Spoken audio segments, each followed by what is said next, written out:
let's think about thinking, how we disrupt and reform the world. Thinking is the essential computational power that allows us to interface and interact with our environment and people, business, nature, in such a way that we generate some significance through mobility and language. Each of these is tied to the thought process, and thus thinking can become rather foggy or esoteric or difficult to understand or ethereal. Thinking makes humans significantly different than robots. Robots cannot think. By very definition, they can only compute, which means to crunch digits. They can only run the program. They have to be trained. There's much fear in the world that the synchronicity will somehow happen. The singularity, they call it, the merger of man and machine. And it's just a bunch of garbage. Why? Because God. If God, then man. If God, man, not machine. That's the equation. Because God never breathed into the mouth of a robot and gave that robot a living soul, a spark of personality, a spirit. There is the human perception that somehow we're going to be taken over and that robots will rise. This is anti-God. This is not able to stand. It will not stand. No matter how closely a robot resembles a human, a robot cannot technically process data according to the full spectrum complexity of the human intellect, or the soul, or the spirit. Scripture says, so then with the mind I myself serve the law of God, but with the flesh, the law of sin. So that means my flesh tends to do things that are separate from God's nature, while my mind can pursue the spirit of a living God. My mind, Scripture affirms, we have the mind of Christ. Now, to what degree we employ it, utilize it, empower it, enjoy it, really remains a matter of energy and pursuit. Much of the guidance when it comes to our mind throughout Romans and Corinthians and the other epistles is about direction of pursuit, follow after, facing toward, turning from, selecting a better object of focus. The mind is nearly indefinable, but we should try, because I'm responsible to think. I've been given agency, free moral agency, which means we have a conscience, which is limited, but it's still a general guide. Then we have greater revelation, larger understanding, and we are responsible for how we process the world. Thoughts are deep and wide and rare. One evidence that a person is thinking, amongst many, is how often they're able to transfer thoughts through their face for the betterment of others. We know it is silly if what is spoken or sung is only for entertainment at all times. We know it is wisdom when there is a searching of the inner man, there is a desire to want to include God in the selection of the pace and vocabulary. thinking is somewhat evidenced by speaking. And you'll find today that many people are not speaking as much as they should be, at least in the area of delivering truth or lessons learned. You know, grandparents have a reputation for being storytellers because we want to relay not just what happened to us, but what we learned through life. We want to be a blessing and a betterment to the next generation, protect them from finding similar potholes and pain points along the bumps of life. We want to reconsider and remember the good times that God was with us and guided us through tough scenarios that turn into great stories. Thinking can be listening to the right people, discerning, dividing, sensing, tasting, smelling with our mind what is pure, clean, and right, and what is less and dark and dim. Social media tends to overwhelm the mind with snippets of small data that undermines our capacity to maintain a thought in our mind's eye for much longer than a few moments. We have difficulty meditating. Therefore, we have difficulty mentally self-medicating. We have difficulty thinking 3 steps ahead. We have difficulty processing deeper thoughts. We love, as humans, to function kind of on a surface level without much need for mental exertion. I have heard biologically that our brain is kind of like a cortex central station for the most amount of electrical exchanges in our synapses. And I've heard that the brain, the little tiny 3 pounds of goo that we have up there, and our head and our face, of course, but mostly our mind, is what consumes the majority of our calorics, our calories, our units of energy. And that the mind causes more weight loss overnight than any other part of the body. That's pretty obvious because the rest of your body isn't really moving too much other than your heart and your lungs. The mind is not designed to shut down entirely. So I've been admonished, as you have, obviously, probably on several occasions, to pipe down on the deliverables. It's a nice way to say, stop talking so much. And that is true. There are a couple verses, obviously, that say that a man devoid of wisdom tends to be high velocity on language. There are some people who have no filter, and everything that comes out, they think it's worthy of everyone else hearing it. This is a symptom of foolishness and childishness, of course. However, Solomon also wrote thousands of proverbs, and he was wise, and he had to get them out. There was a guy, Jeremiah, said, I'm not going to speak anymore. I'm done. I'm going to the unemployment line. I'm not going to speak anymore. But his word was in my belly, like it was ready to burst. It was going to flow out. I believe one of Job's friends, the very last one, the youngest one, the one that did not get scolded by God. The first 3, God's like, you guys no, you didn't get it right. You tried, but you did not properly define an accurate depiction of what God is or how God feels or how God thinks. But friend number 4 waited to the end. And I believe he's the fellow that says, my mouth and my inner being is like a swelled up bag of skin. I am like an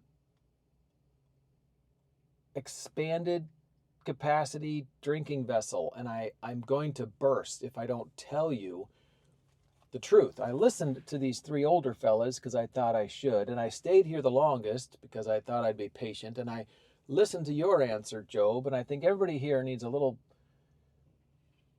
fine-tuning. And then when he speaks last, apart from Job, which God affirms meant much of what Job says about God, but this last fella, he had something worthy of saying. There's something definitely to be said about the timing. the pacing? Did he earn the platform? He was most patient.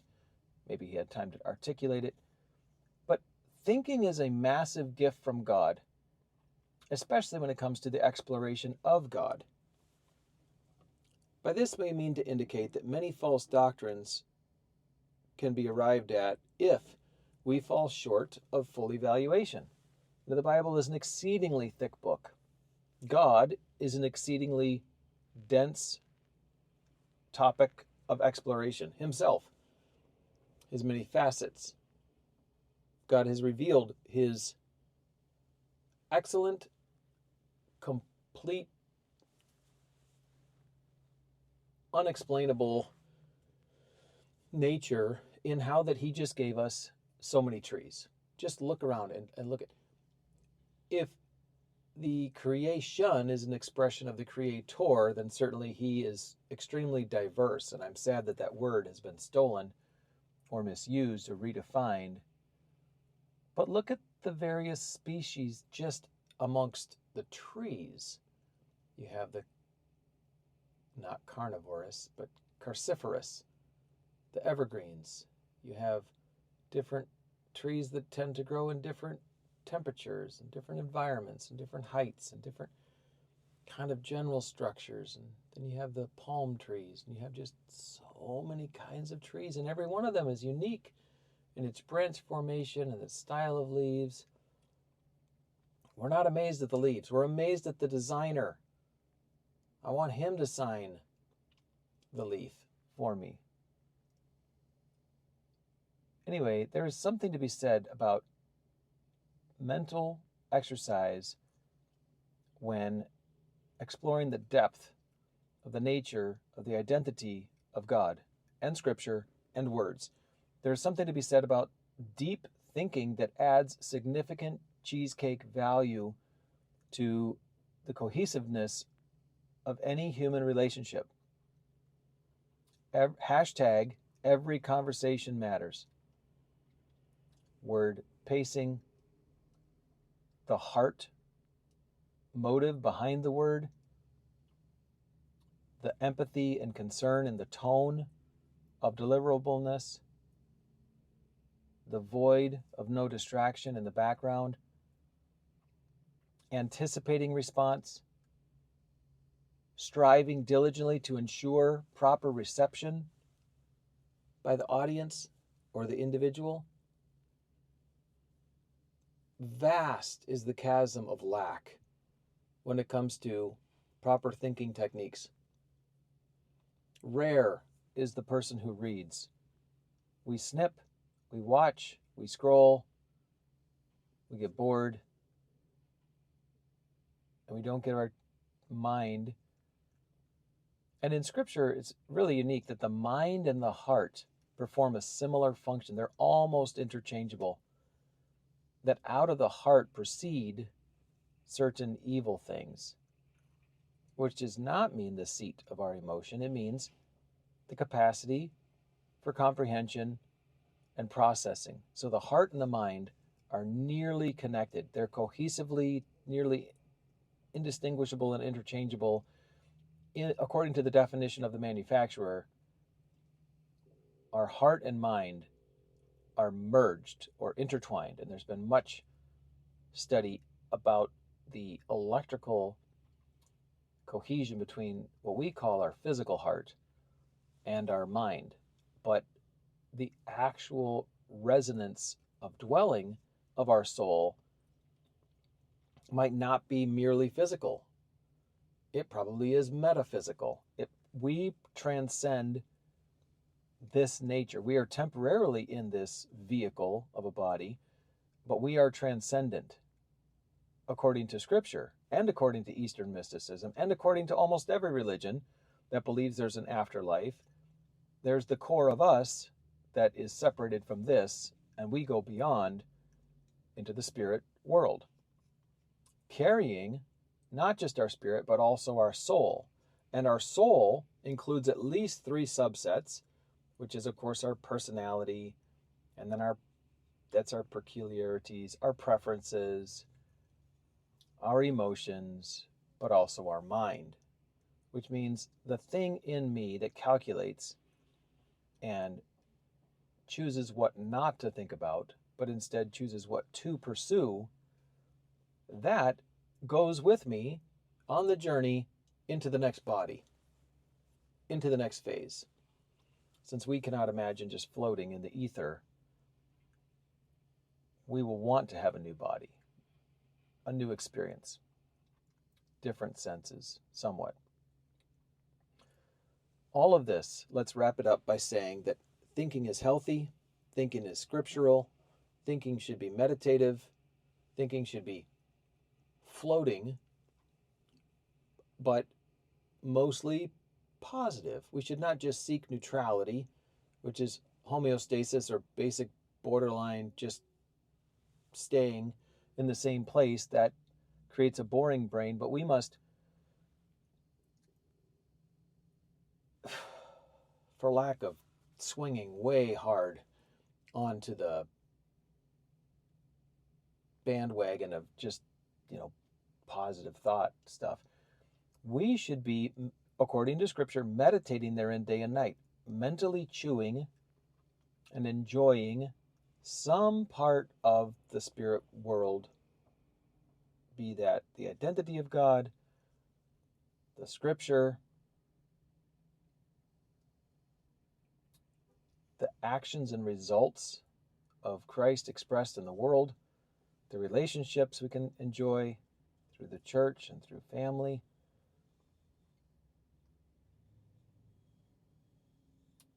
Thinking is healthy. Thinking can be improved. Thinking is an exercise. Thinking must be intentional. Thinking should eventually be expressed. Thinking should be organized. Thinking can be repetitious. Thinking can be good or bad. Thinking can be positive or negative. Thinking should not be neutral all the time. And we should be aware, not just of what we're thinking, but why we're thinking that way. A wise man once said, "I'm not so focused on the decision that you made, but I am curious about the 3-step process that brought you to this choice." To which the receiver said, "I didn't even realize there were 3 steps." And he started thinking about it, right? There's probably many more steps. So thinking has layers. Thinking has texture. It's dexterous. It's 3-dimensional. It stretches over time. We are supposed to plan ahead. Those who do not think ahead tend to not get ahead. Although there are limitations to our thoughts. Which of you, Jesus was teasing the Pharisees and the scribes, particularly the scribes, because scribes, when you interweave your identity into words, you eventually feel the power of words, and then you have to be brought into reality that words cannot change the weather. Words do not formulate water. No matter, you speak this word over water and it forms a heart. False. Prove it right now in a lab. No, not show me a video on YouTube, but you speak to the water and make it form into a snowflake. You speak to the darkness and make it turn into light. He said, which of you, Jesus was teasing the Christ. He was face to face with these blind guides. And he said to the scribes, those who love to twist and pervert and redefine and empower themselves to have authority over the word. I will be equal to the word. I am the word. Okay, no, dude. Jesus is the word. So Jesus was not excited about the scribes because they thought that they had word power. And he would tell them, which of you by taking thought can add 1 cubit to your stature? Hey, shorty, tell yourself to grow. See how that goes. Yeah. Which of you can turn 1 hair of his head white or black? Now, this is back in the day when maybe they had some dyes, but they didn't have hair growth treatment knowledge. And so Jesus was saying, you're bald. If you had word power, you should have been able to fix that. But you don't have it, do you? Because there's limits. Yes, words are powerful because you're talking to him. I am the word. But yet, you can't change your physical, you can't change your appearance, you can't change your structure, your stature, your height, your strength, your speed. You're not superhuman. Your words do not make you a superhero. You can dream all day. buddy. It ain't going to happen. Anyway, this does not mean that we should stop thinking. For in the process of thinking, we will run up with the problems and hopefully, through God's help, be able to resolve some of our defective thinking. Defective thinking typically focuses on self-gain, self-leverage, self-improvement, self-me, greed. The root of all evil is reflected by a person's fascination with the power of money. Thinking too much on money equals greed, and it equals self-gain at the expense of others, instead of reward by helping others. So business is thinking, relationships are thinking, your spiritual growth is through thinking, processing scripture is thinking, developing closeness with God and comfort and confidence is thinking. Most people do not spend time thinking. They don't know how to exercise. They don't know how to articulate. They don't know how to hit record. They don't publish. They don't produce. They don't have the gift. It's just very rare you can find someone who you put a microphone in front of them. You can give them up to an hour to prepare. Of course, you have to have the Spirit of God. Of course, you have to have humility. Of course, you have to have practice and all that stuff. But it is very rare that people are thoughtful enough that they have core concepts ready to launch, that they are able to put an illustration with, and they're able to make it deliverable, and they're able to put some sense of persuasive confidence in their delivery. Extremely rare. So you have to think to yourself this one thought: do I want to be a more thought-filled, thoughtful thinker in this year?